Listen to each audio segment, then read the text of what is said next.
Right. So, let's talk about capacitors and dielectrics, which are slightly safer, although capacitors are also a good way to die. Not the ones we use, but the big ones. So, let's talk about the definition of capacitance. How do we calculate it? How do we combine? So, basically, we're going to talk capacitor concepts, like sort of the big picture. Then we're going to talk about how you actually use capacitors. So, there's like the theoretical capacitor, and then there's actual capacitors, which are much more boring. They're just little plastic. They look like they're like little blobs with legs for the most part, and then the bigger ones look like less blobby. But these are sort of, can you see that? You can kind of see it up there.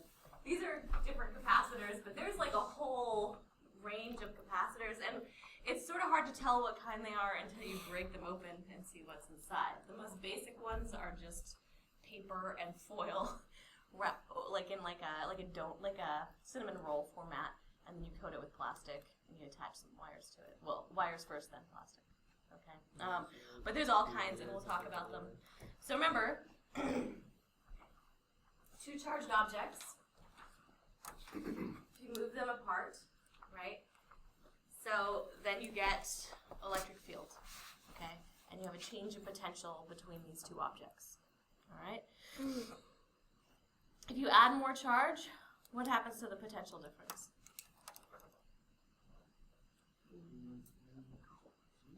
Should get bigger, right? More charge, bigger potential difference, all right? Less charge, smaller potential difference, okay? So it turns out that capacitance is the ratio between charge and potential difference. Okay? And what does this 3 equal sign mean? That is a definition. The definition of capacitance. Why are you shaking your head no? Because all these variables are insane. Fucking so many C's. Context clues, kids. I hate it. This is a different thing in defining it. Is Q still the same thing that it was in the previous chapter? What's Q? Charge. Charge, yeah. Q's charge. Okay. So this is charge over the potential difference between the two capacitor plates. Okay, that's why it's delta V sub C. Alright? So capacitance is charge over potential difference. And that's the definition of capacitance. And what's neat about this is, for a particular capacitor, if you add more charge, you get more potential difference. So this and this increase proportionally, because for a particular capacitor, let's say you have a 1 microfarad capacitor, adding more charge doesn't change the capacitance. Okay? How do you think you change the capacitance? You don't have to know this yet. We'll Increasing the size? Yeah, size is one of the big things, right? So you have to design your capacitor differently, all right? But any particular capacitor doesn't really change capacitance, unless it's a variable capacitor. It's a different thing. But once you build a capacitor, right? It has a particular capacitance. You add more charge, you get more voltage. You put more voltage across it, more charge goes over the capacitor. There's a ratio. Obviously, you can see, like if you graphed this, you could graph like this on the y-axis, this on the x-axis. What would the slope be? So if you plot, like say you measured charge and voltage on a capacitor and you plotted them, right? Plot this on the y-axis, this on the x-axis. What's the slope of your line? What was I saying? Like, take the derivative, get the slope? No. Like just like what we do in lab, right? Like you get two variables. Okay. The line would be the capacitance, right? It's a linear thing. What? Just rise over run. Y over x, okay? I know it's early. So, capacitance is how much charge can be stored on a capacitor for a particular potential difference. It's this ratio, all right? Whew. And the units. What are the units of charge? Coulombs. Per volt. Coulombs over volts. Turns out that's a new unit. All right. What's that unit? It's called farads. Yeah. They got named after Faraday, who we'll talk about more when we talk about induction. But yeah,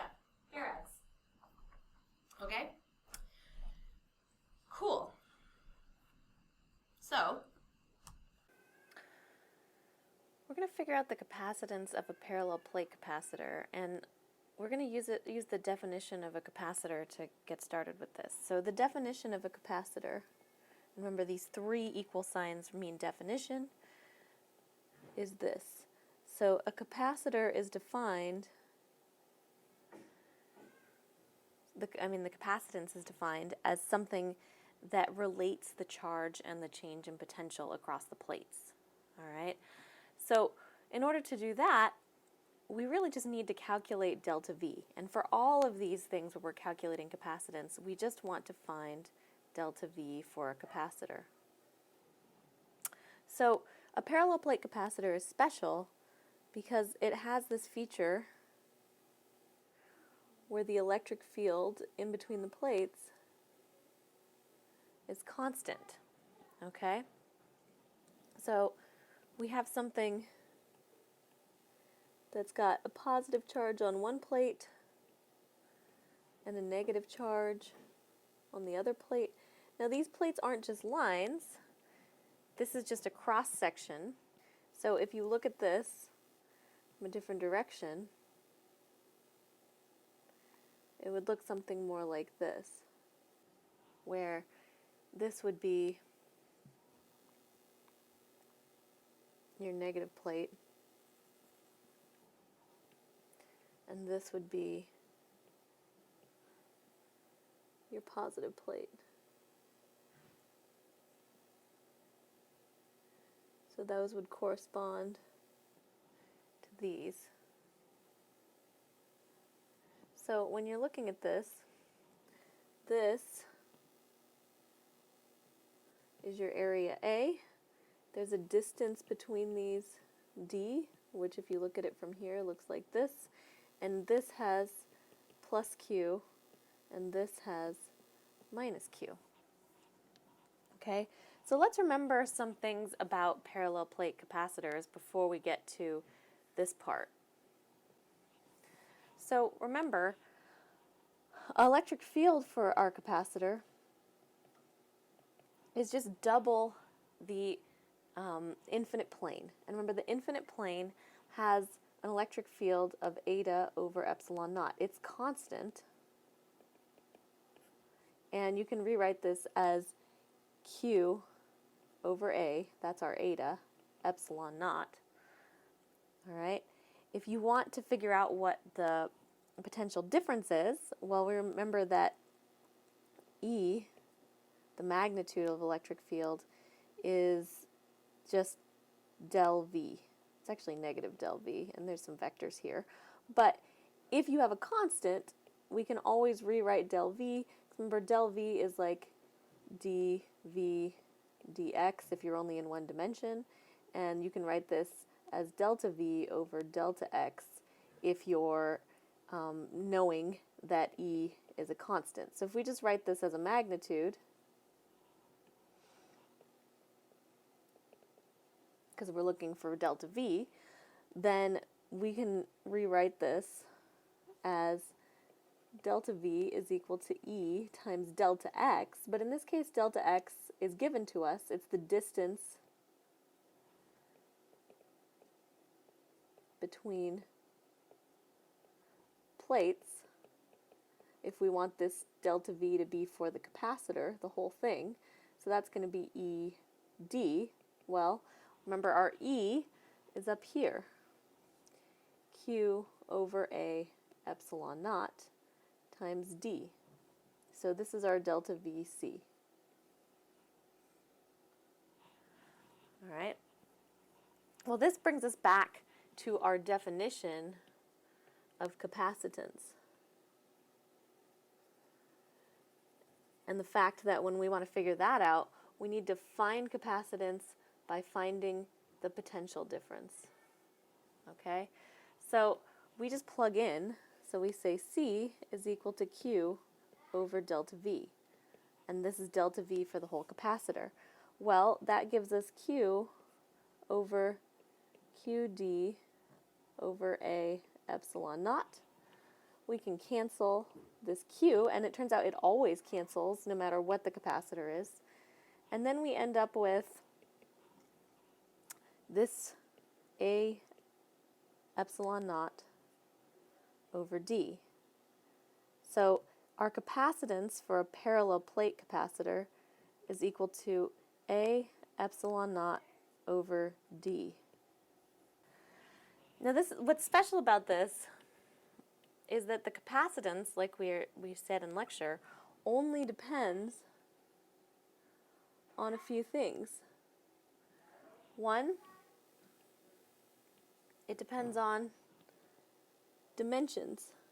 Okay, A and D are both spatial dimensions, so it depends on the geometry of the capacitor itself.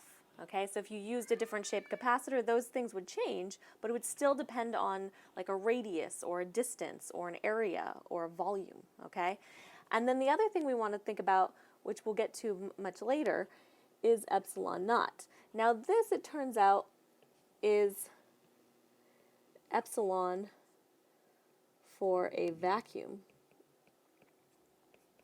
because that's what the naught means. So we know that the space in here is just a vacuum, and so we just use epsilon naught. But if it were some other material, then we would just change it to regular epsilon. So the capacitance depends on both geometry, like A, D, and material. In this case, it's going to be a vacuum, but we could put other material in between these plates.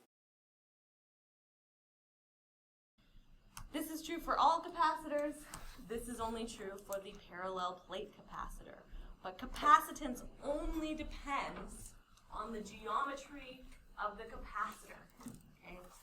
Capacitance only depends on the geometry of the capacitor. So we're going to try another one.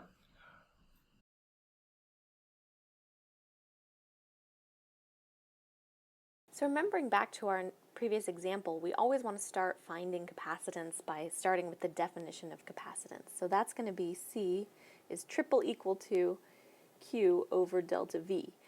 Now the neat thing about this is you're always going to start by finding delta V, because Q will cancel, since delta V is always found as a function of Q. So we'll start by finding delta V, and because this is not a parallel plate capacitor, in fact you can't even really reasonably approximate it to be a parallel plate capacitor. This is a spherical capacitor, and we want to figure out the potential difference between what and what? Well, we want to figure out the potential difference in this space between these two spheres. So we want to figure out the potential difference in the radius between A and B. We don't care what's going on inside the smaller sphere. We don't care what's going on outside the bigger sphere. We only care about this space where there's actually a significant electric field. It turns out pretty much everywhere else, the electric field's going to be zero or negligible. Okay? So to do this, we have to go back to how we calculated potential from the previous chapter. We know that electric field is the negative gradient of potential, which is essentially a derivative. So that means that the electric potential difference, right, is going to be delta V equals E dr with a negative there. All right. Now this E has to be in the R direction because of vectors. We won't get too much into that, but that's about where we're at. So this delta V is the difference between A and B. So we're going to integrate from A to B of E dr. But what is E?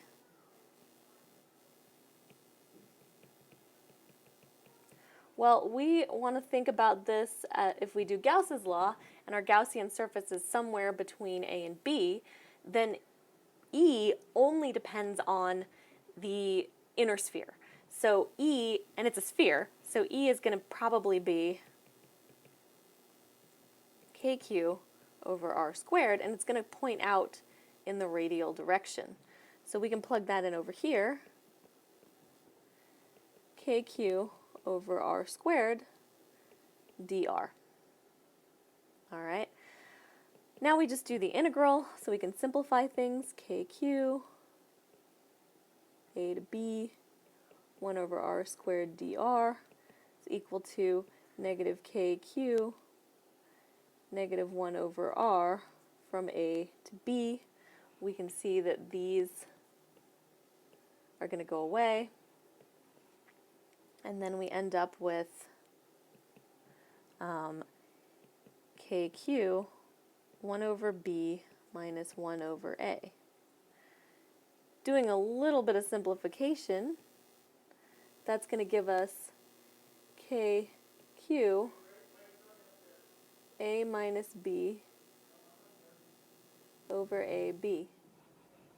All right, so that's our delta VAB. And now we bring this back to our definition of capacitance.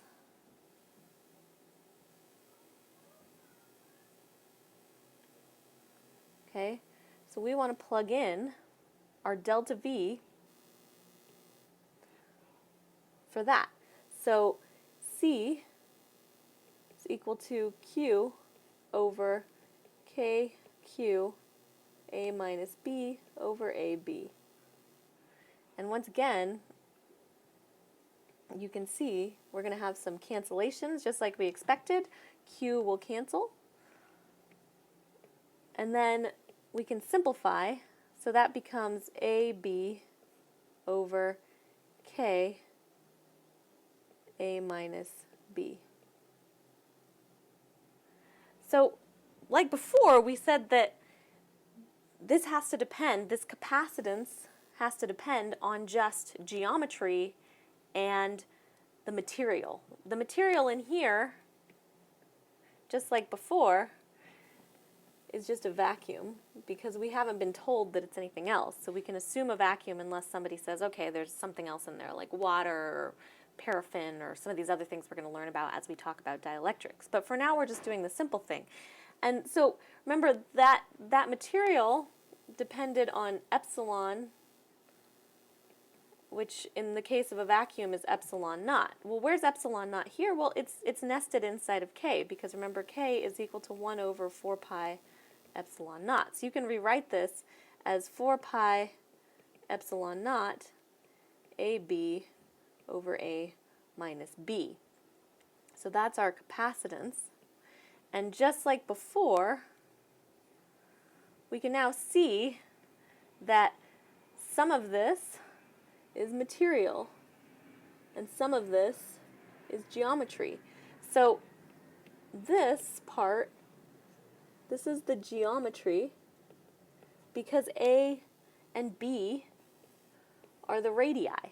And then we still have the material, epsilon naught, that comes from the fact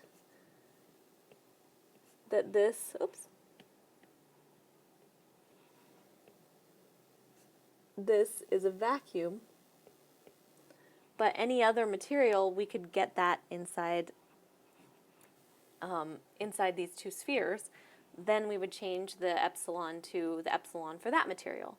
And this last thing is just a constant, the 4 pi. So we found the capacitance, and remember the key to finding the capacitance is always, always, always to find your voltage or your potential difference, okay? So you always want to find potential difference, and this is our general way of finding potential difference for any capacitor. So for our spherical capacitor, we're going to get a potential difference that looks something like this. And then we plug it in down here, and that's going to cancel our Q and give us our capacitance like we had hoped. So now we're going to go into sort of the application. So remember, we have some symbols we learned from the lab. Okay, so we have wires, we have batteries, we have switches. We also kind of remember light bulbs, but we're not going to deal with those too much in this chapter. So we're going to talk about drawing capacitors. Okay, so if you have a circuit like this, and this is not usually what capacitors look like, but this is a representation. Okay, here's a battery, here's a capacitor, here's a capacitor. want to draw that, it looks something like this. Okay, this is the what it actually looks like in real life, sort of. This is the circuit diagram. Okay. Now these capacitors are in parallel. All right. So whenever we're dealing with capacitors, the things we care about are capacitance, charge, and change in voltage across the capacitor. So capacitor, capacitance, charge, and voltage. All right. If capacitors are in parallel, which of those things should be the same across all of them? The voltage, right? Because if this is like, let's say, a 9-volt battery, that means there's 9 volts across this and 9 volts across this. And that should be fairly obvious because we know everything along this line until it reaches a circuit element should be the same voltage, okay? So if this side is 9 and this side is 0, because it's attached to the negative terminal of the battery, the voltage across each capacitor should be the same.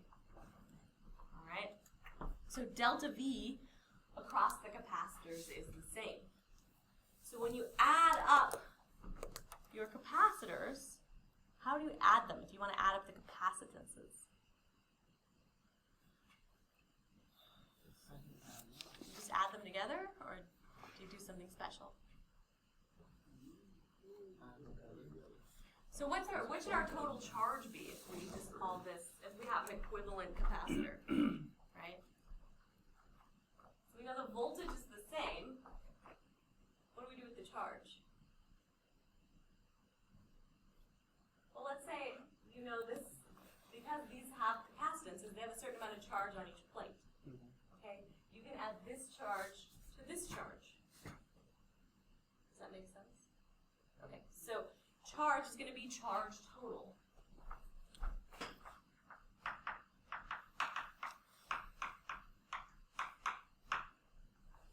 All right. Well, we have this, which means that for each charge, they're going to have C delta V. So C total is equal to delta V, which is equal to C1 delta V plus C2 delta V. And why don't we need to write delta V1 and delta V2? Because it's parallel. We know they're all the same, okay? We know the voltage across this should be the same as the voltage across this, should be the same as the voltage across this, which means you can cancel all the voltages, and C total is equal to C1 plus C2. So for capacitors in parallel, your equivalent capacitance, just add them up.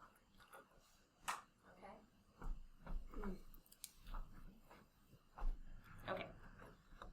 And you don't actually need this battery to find equivalent capacitance. As long as you know these two things are in parallel, you can still use this.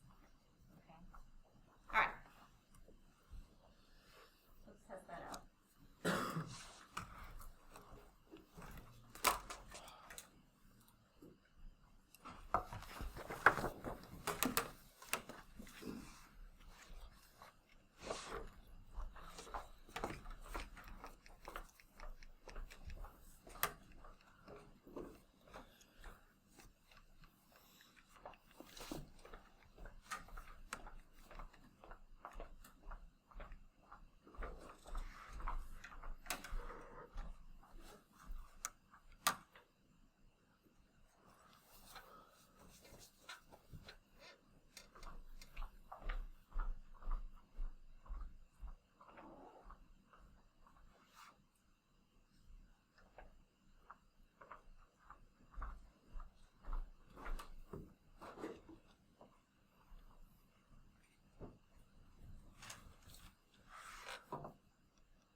Okay,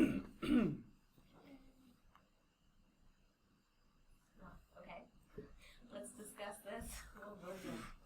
Yeah, that's what I got.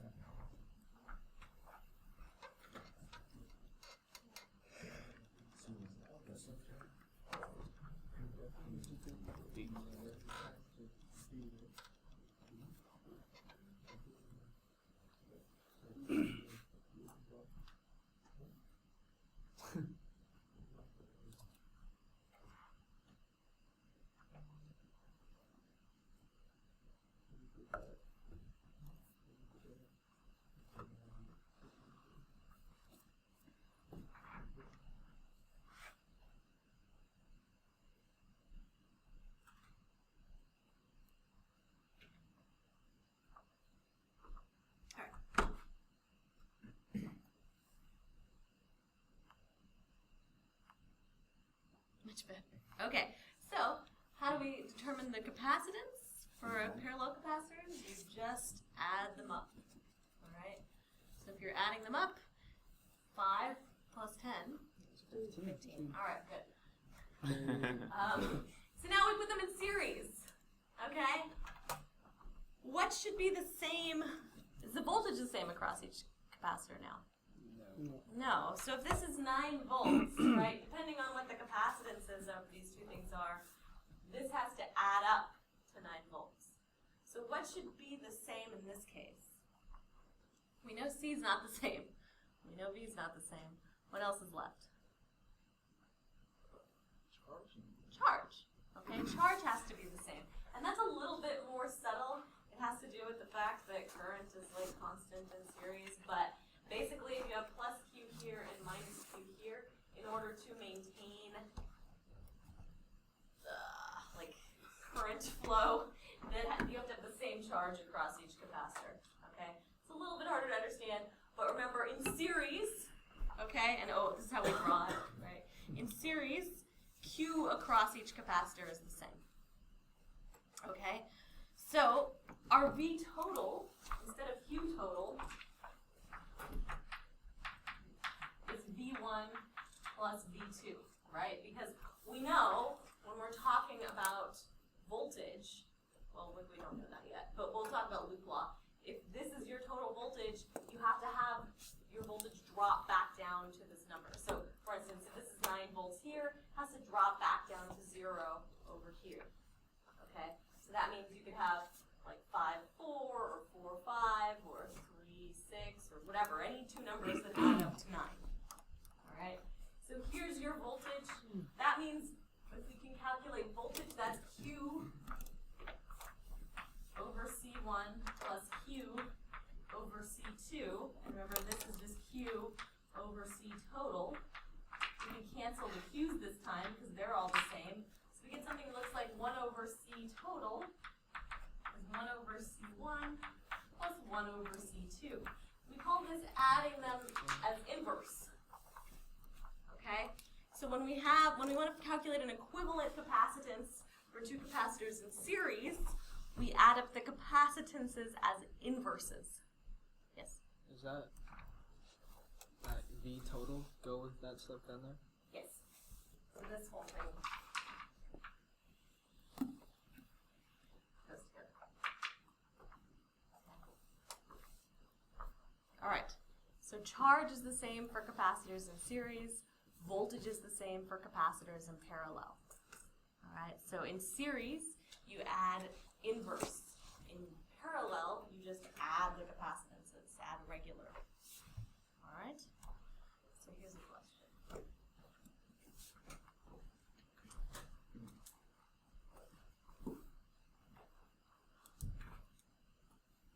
The thing about adding an inverse is you can start to remember how to add fractions. And I get to find out who knows how to do that. Great.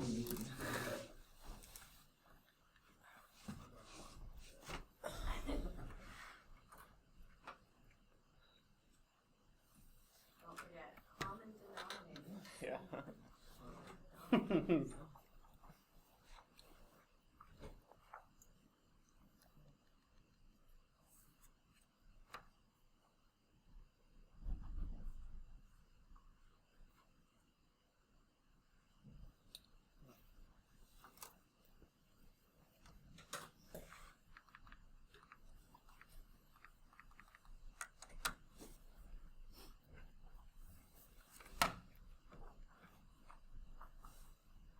All right.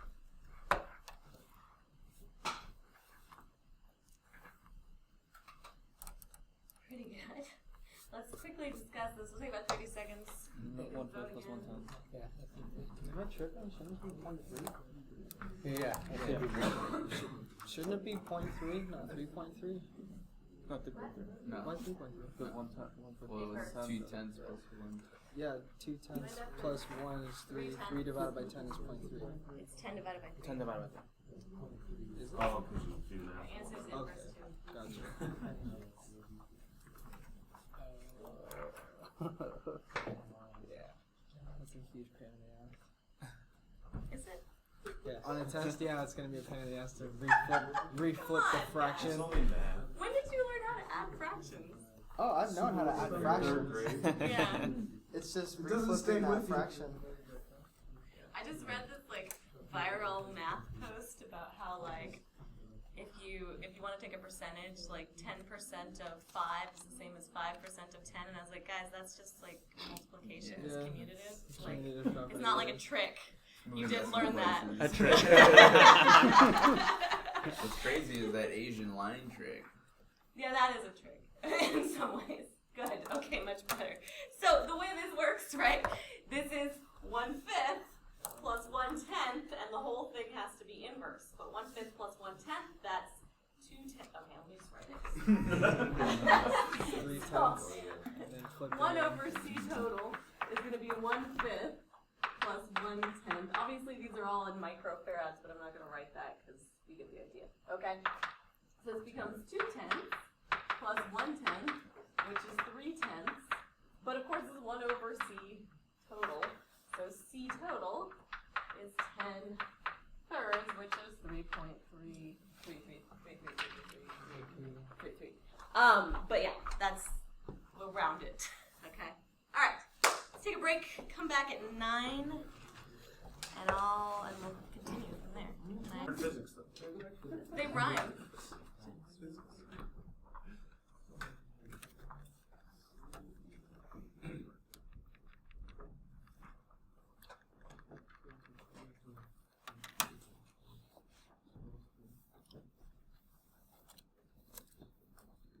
Double check that in. Wilson.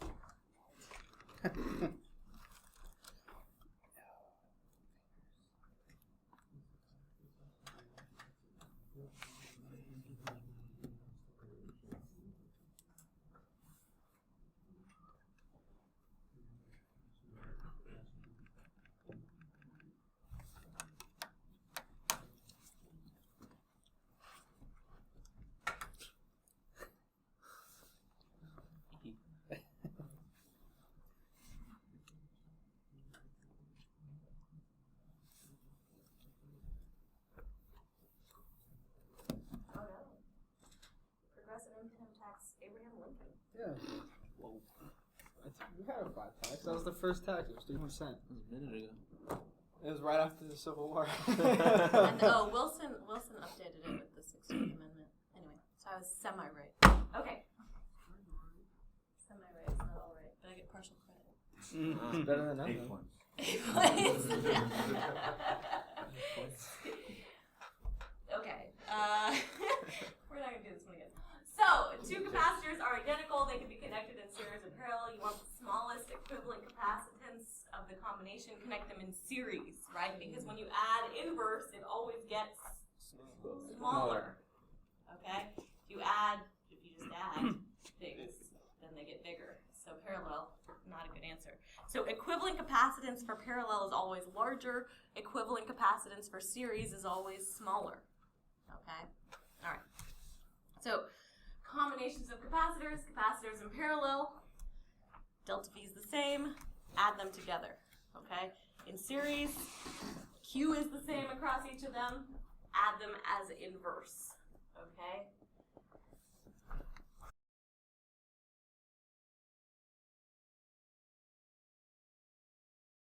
So here we want to find charge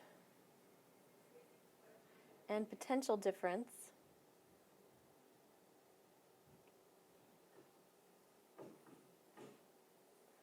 for each capacitor here. So in order to get started, we always want to start with the definition of capacitance. And we'll rearrange it many different times to get the thing that we're missing. So this is kind of a fun little puzzle. We're going to start by simplifying this. So the first thing we're going to want to do is figure out which capacitors we want to combine. And the easiest one is you want to look for capacitors with no other circuit elements sort of in between them. So these two are easy to add up because these two are in parallel. So we bring this down here and we can redraw this. Now remember, just like before, you don't need to redraw this once you get used to things, but when you're getting started, you probably want to redraw things just so you don't get confused.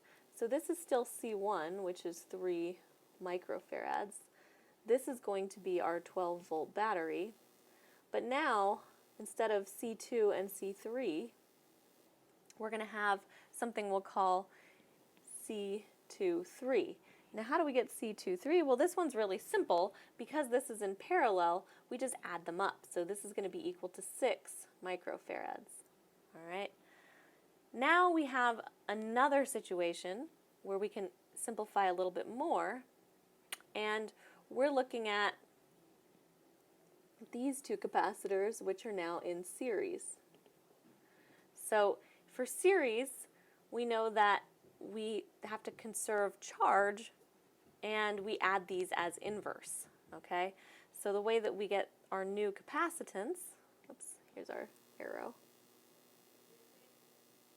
The way we get our new capacitance when we redraw our circuit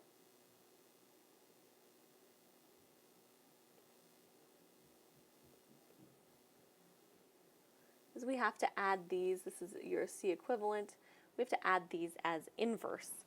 So to add these as inverse, you get C equivalent is equal to 1 over 3 plus 1 over 6. And you take the inverse, and that's going to give you 2 microfarads. All right, so this is 2 microfarads. This is 12 volts. So now we're going to work our way back up to get all of the capacitances, potential differences, and charges. So to start out with, we always want to go with our definition of capacitance. So we know the voltage across this. And how do we know the voltage? How do we know the potential difference in this case? Well, this is just one capacitor with a battery. So if it's one capacitor and a battery, then you know this has to be 12 volts. The tricky thing is, how do we find charge? Well, to find charge, we go back to this. So we figure out charge is equal to C delta V for this equivalent capacitance. So for the whole circuit, this becomes C, which is 2 microfarads, times delta V, which is 12 volts, and that's going to be equal to 2 times 12, 24 microcoulombs. So this is 24 microcoulombs. Okay?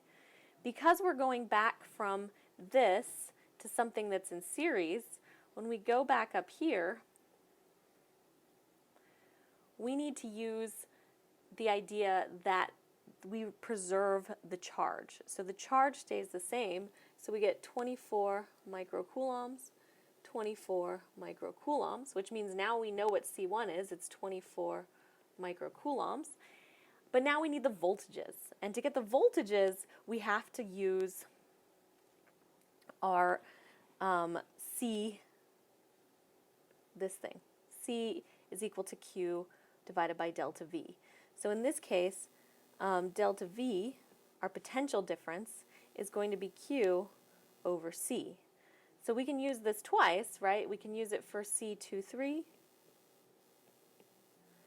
and that's going to be 24 microcoulombs over 6 microfarads, which is 24 divided by 6 microfarads. That's 4 volts. All right, and then delta V1 is going to be Q1 over C1, which is 24 microcoulombs over 3 microfarads, which is 8 volts. So this is going to be 8 volts. We can carry that up here. This is 8 volts. And this is going to be 4 volts. Okay? We also want to remember that these voltages, if we use loop law, what do they have to add up to? Well, 12, because as we go around this loop like this, okay, 12 volts 12 volts is going to be equal to minus 8 volts minus 4 volts, and that should, our loop loss should always give us 0.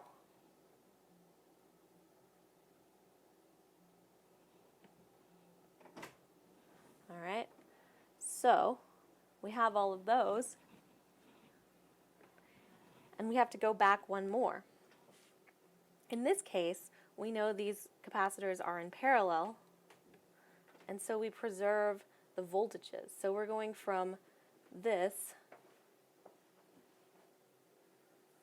back up to this.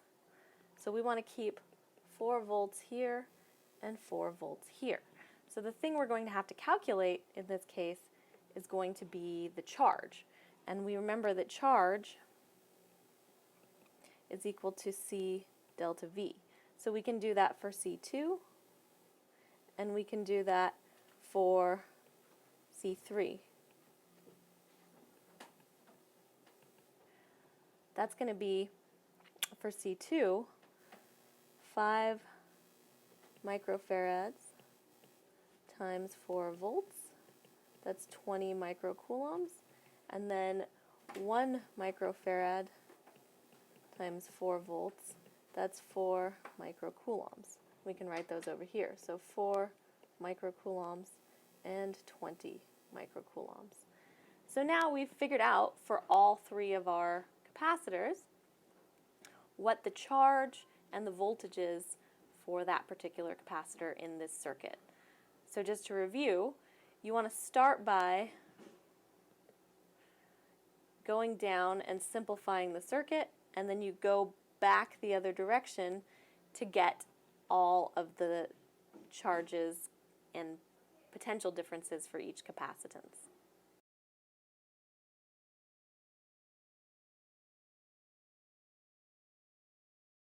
So just like in the previous example, we're once again finding the equivalent capacitance followed by the charge on and the potential difference across each capacitor. So we'll need to do all 3. We'll start by finding our equivalent capacitances. So we want to add up the things that are simplest, and that's going to be these 2. To get the equivalent capacitance here, we say C of 20, 30, so both of these. That's going to be 1 over 20 microfarads plus 1 over 30 microfarads, and take the inverse. When you add that together, you end up with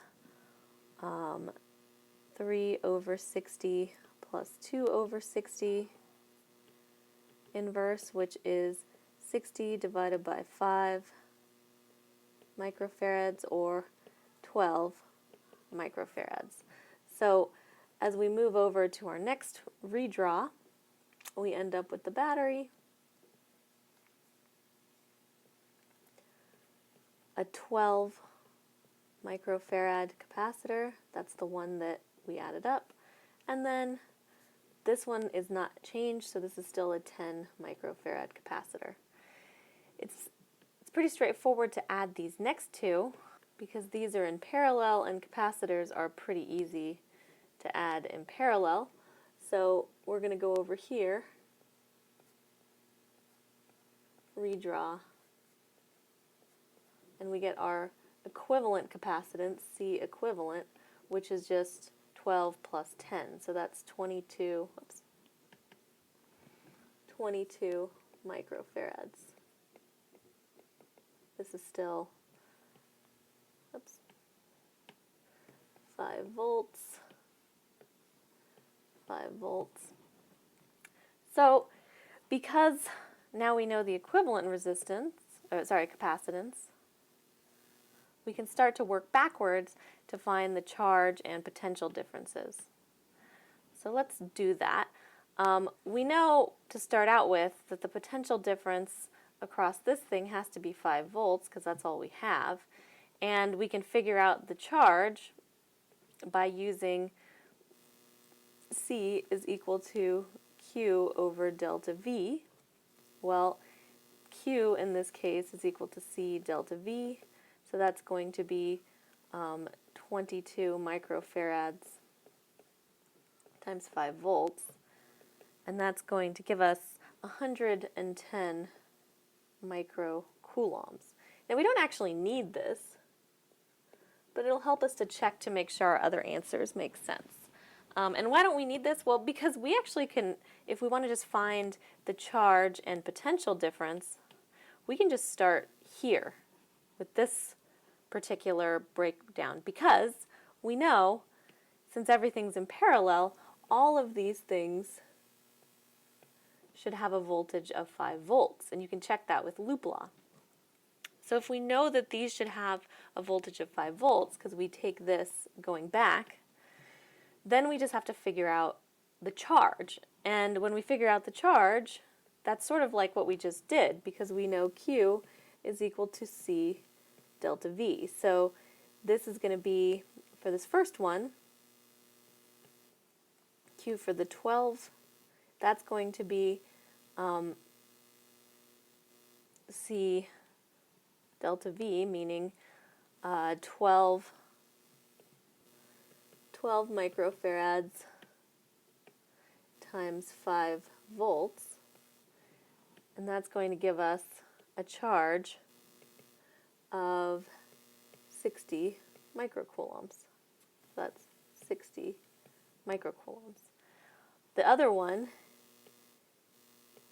Q over here, is just going to be 10 microfarads times 5 volts. So that's going to give us 50 microcoulombs.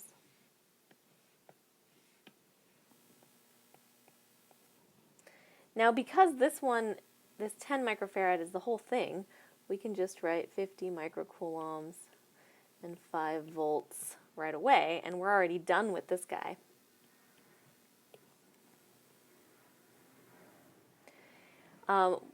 As for the last two, to go from this 12 microfarads back to our original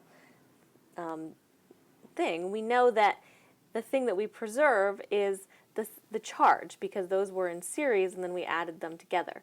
So as we go back from here, we carry back the 60 microcoulombs and 60 microcoulombs, because when you add things up in series, it maintains the same charge. So, starting from that, what we need to find for these is the voltage, or the potential difference across both of these capacitors. And the potential difference you can find from, once again, saying C equals Q over delta V, and that means delta V is equal to Q over C. So for this first one, delta V for the 20 microfarad capacitor is going to be 60 microcoulombs over 20 microfarads, and that's going to give us 60 divided by 20, that's 3 volts. We can guess the other one's going to be 2 because it has to add up to 5, but just to do the math, delta V for the 30 microfarad capacitor is going to be 60 microcoulombs divided by 30 microfarads, so that's 2 volts. So 2 volts and 3 volts. Now we have our potential difference and our charge on each capacitor in the circuit. And the way we want to check it is we can look at our charges and make sure they add up, and then we can look at loop law to make sure our voltages make sense. So if we go around the loop this way, we have plus 5, minus 3, minus 2. So that's 0. If we go around the loop this way, we have plus 5, minus 5, and that gives us 0, 2.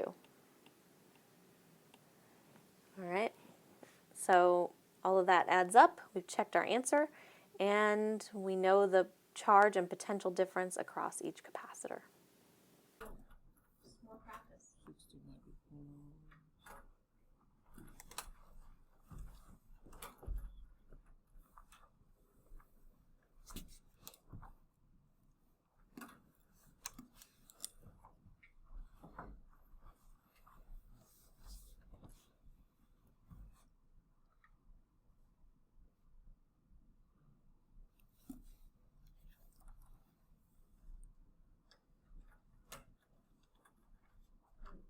actually want to do the math on this one.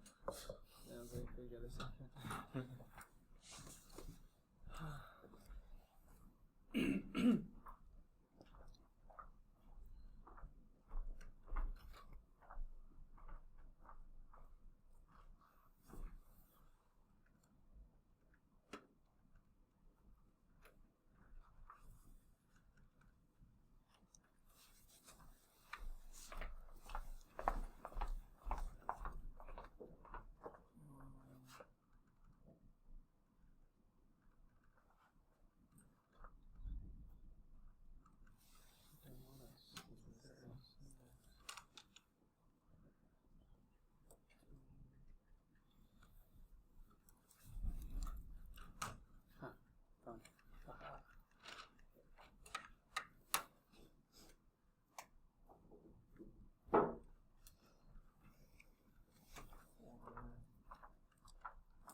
Let's discuss this one. Okay, let's see. Again. Figure out the numbers for I got D. Because this one is this one on the end is So B is bigger than all of it. It's 6 microcoulombs. yeah 6. So 5 is A is equal to 5 microcoulombs. So you know B is bigger than A. Yep. D is Bigger than C. is equal to A because it's 3 microcoulombs plus the inverse of Plus 1/4 plus 1/4. so which is So it was- 1/2, which is 2. So 2 plus 3 is 5. So B is greater than AD, which is greater than C because C is 2/3. D. Oh, 3/2. I mean, yeah, 3/2. Right? What's that? What? Right? What?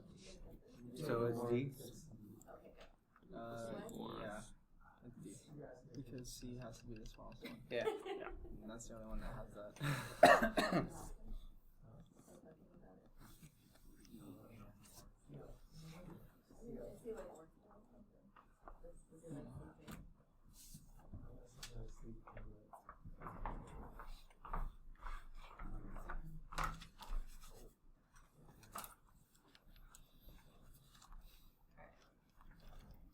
Much better.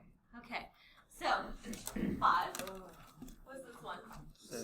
6, 3 plus 3, right? This is 1.5, right? Because it's 1/3 plus 1/3 inverse. Yep. Okay, that's 1.5. This one's a little trickier because this gives you 2, right? Yeah. 2 plus 3, is 5. five. So that should be the same as A. Alright, but the answer is D. Okay.